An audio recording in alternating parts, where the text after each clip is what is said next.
What's up mga technician? So, paano pag na-disconnect siya dito sa LAN cable niya? So, tulad nito guys. So, dapat kumonect yan sa Wi-Fi niya guys. So, tignan natin. So, ayan. Tinatry niya muna sa LAN. Pagka hindi niya mapasok yung LAN, kasi walang nakalagay.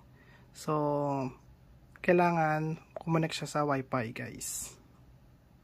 So, ayan guys. So, connecting Wi-Fi na siya. At, dapat mag-ready yan. So, ayan guys.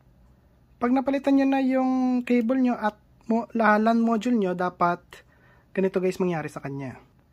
So, ayan guys. Okay na yung sa module nya. Reset natin. 1, 2, 3, 4, 5. So, ayan siya guys. Ready na.